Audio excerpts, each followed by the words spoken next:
మనకి ఉగాది మొదలు అంటే తెలుగు సంవత్సరాది ఎప్పుడొస్తుందా అని ఎదురు చూస్తాం. ఎందుకు అంటే మనకి రాశి ఫలితాలు చాలా చక్కగా వివరిస్తూ ఉంటారు. సంవత్సరం మొత్తం ఏ విధంగా ఉండాలి, మన నడవడిక, మనం ఏ విషయాల్లో జాగ్రత్తలు వహించాలి, ఎందులో పట్టు బిగించాలి, ఏ విషయంలో ఆచితూచి అడుగులు వేయాలి, ఈ విషయాలన్నీ చెప్తూ ఉంటారు. ఇక ద్వాదశ రాశుల్లో చివరి రాశి మీన రాశి ఫలితాలు తెలుసుకునే ప్రయత్నం చేద్దాం. మీన రాశికి సంబంధించి ఏ విషయంలో జాగ్రత్తలు ఉండాలి, ఆదాయ వ్యయాలు ఏ విధంగా ఉంటాయి, రాజపూజ్యం అవమానం ఏ విధంగా ఉంటుంది, గురువుగారి మాటల్లో తెలుసుకుందాం. నమస్కారం గురువుగారు. గురువుగారు, మీన రాశికి సంబంధించి ఏ విధంగా ఉంది, అలాగే వాళ్ళు ఏ విషయాల్లో జాగ్రత్తలు వహించాలి, దైవారాధన, ఈ విషయాలు చెప్పండి. వీరికి పూర్వాభాద్ర 4వ పాదం, ఉత్తరాభాద్ర 4 పాదాలు, రేవతి 4 పాదాలు, ఈ 3 కలిస్తే 9 పాదాలు అవుతాయి. ఇవి మీనరాశి చెందిన వ్యక్తులకండి. తర్వాత ఈ మీనరాశికి ఉత్తరాభాద్ర నక్షత్రంలో ఉన్నటువంటి వారికి మాత్రం చివరి 3 మాసాలు కాస్త కొంచెం అనుకూలమైన సమయం కాదని చెప్పవాలి. తర్వాత రేవతి నక్షత్రం వాళ్ళు మాత్రం ఈ మొదటి 6 మాసాలు కాస్త ఎంత జాగ్రత్తగా ఉంటే అంత బాగుంటుందండి. తర్వాత వీరికి 11 ఆదాయము 5 ఖర్చు అండి. మంచి లాభంలో ఉంటారు వీరు. 2 రాజ్యపూజ్యం, 4 అవమానం అండి. అవమాన భాగాలు ఎందుకు ఎక్కువగా ఉన్నాయంటే వీరికి ఆదాయం ఎక్కువగా ఉంది కదా. అది కాకుండా ఇప్పుడు ఏళ్ళనాటి శని ప్రవేశం కాబోతున్నాడు వచ్చే సంవత్సరం. ఆ కారణం వల్ల శని ప్రభావాలు కూడా కాస్త ఆరంభం కాబోతున్నాయి.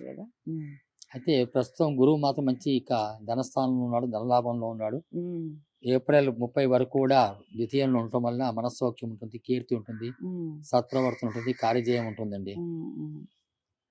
1 మే నుండి సంవత్సరాంతం వరకు కూడా కొంచెం మిత్ర వియోగం కలిగే అవకాశం ఉంటుంది. ఉద్యోగంలో కాస్త ఒడిదుడుకులు ఉండే అవకాశం ఉంటుంది. శ్రమ ఎక్కువ ఉంటుంది. బంధు విరోధం కలిగే అవకాశం ఉంటుంది. శరీర బాధలు కలగవచ్చు. శని సంవత్సరాంతం వరకు కూడా 12 అంటే 7.5 ఆరంభం అవుతుందండి. ఏళ్ళనాటి శని అన్నాం కదా, అది ఆరంభమయ్యే అవకాశం ఉన్నది కాబట్టి దాని కారణంగా అవమానం కలుగుతుంది. మనక్లేశము, అనారోగ్యము, దుష్ప్రవర్తనము, గృహంలో కూడా అశాంతి, ధన నష్టాలు కలిగే అవకాశం ఉందండి.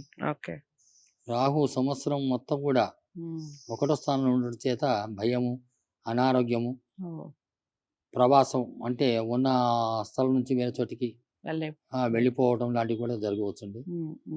కేతు సంవత్సరాంతరం 7ంలో ఉంటాడు. ఆ కారణం చేత శత్రు భయం ఎక్కువ ఉంటుంది, వృధా సంచారం ఉంటుంది, కాళ్ళు చేతులకు సంబంధించిన బాధలు ఉండే అవకాశాలు ఉన్నాయి. సోదరులతోటి మిత్ర విరోధం ఎక్కువగా ఉంటుంది. కృషి వలన మాత్రం చాలా సౌమ్యమైన సాధారణమైన ఫలితాలు లభించే అవకాశం ఉందండి. వీళ్ళు ఈ మీనరాశి వాళ్ళు ఎంత జాగ్రత్తగా ఉంటే అంత మంచిది. ఇంకొకటి ఏం చెప్పంటే వీరికి అనుకూలించే గ్రహం వీరికి జన్మతః గురువు కాబట్టి గురు ఆరాధన చాలా బాగా పనిచేస్తుందండి. అయితే ఈ మీనరాశి వారికి గురువు, శని, రాహు, కేతు 4 గ్రహాలు ప్రధానంగా అనుకూలంగా లేకపోవటం వల్ల ఇలాంటి ఇబ్బందులు వస్తున్నాయి. గురువు ఆరాధన మంచిది. దక్షిణామూర్తి కానీ, లేకపోతే దత్తాత్రేయ స్వామి వారి కానీ, రాఘవేంద్ర స్వామి కానీ, ఇతర గురుస్థానంలో వ్యక్తులకు మహనీయుల యొక్క ఆరాధన మంచిది. దానితో శివారాధన మంచిది. రాహు కేతువులకు కూడా సంబంధించిన జపదానాదులు చేసుకోవాలి గ్రహాలతో పాటు. రాహుకు సంబంధించి దుర్గా ఆరాధన మంచిది. కేతువుకు సంబంధించి విష్ణు ఉన్న తర్వాత గణపతి ఆరాధన కూడా బాగా ఉపయోగపడుతుంది. మీరు ఈ రాశులకు సంబంధించి శనగలు, గురు సంబంధించినటువంటి పచ్చగుడ్డలో శనగలు, కనకాంబరం పువ్వులు, కాస్త బంగారం చిన్న ముక్క, ఈ వీటితో పాటు పసుపు, పొట్లము, ఇవన్నీ కూడా దానం ఇవ్వాలి. దక్షిణతో పాటు నల్ల నువ్వులు, నల్లగుడ్డ స్వామివారికి శనేశ్వరుడు ప్రీతి కోసం అది చేసుకోవాలా. మినుములు, ఉలువలు, మినుములు దుర్గా ఆరాధన, రాహుకు, ఉలువలు కేతువుకండి. ఈ 4 గ్రహాలు కూడా వారికి సంబంధించి మనం దాన ధర్మాదాలు చేసుకున్నట్టయితే బాగుంటుంది. సో మీనరాశి వారు కాస్త ఆచితూచి అడుగులు వేయాలి. గురువుకి సంబంధించిన వారిని ఎక్కువగా ఆరాధించడం, గురువు గారు చెప్పినటువంటి పరిహారాలు, ముఖ్యంగా దానాల విషయంలో జాగ్రత్తలు వహించండి, సత్ఫలితాలు పొందుతారు. కాస్త ప్రతి విషయంలో కూడా కాస్త జాగ్రత్త వహించాలి. ఎందుకంటే ఏలినాటి శని ఉంది కాబట్టి మీరు చేసే ప్రతి పనిలో కూడా ఏది మంచి ఏది చెడు అని ఆలోచించి అడుగులు వేయండి. సంవత్సరం అంతా హాయిగా ఆనందంగా ఉండండి. మీన రాశి వారందరికీ ఈ విషయం చేరాలి అంటే తప్పకుండా లైక్ చేసి షేర్ చేయండి. ఛానల్ని సబ్స్క్రైబ్ చేసుకోండి.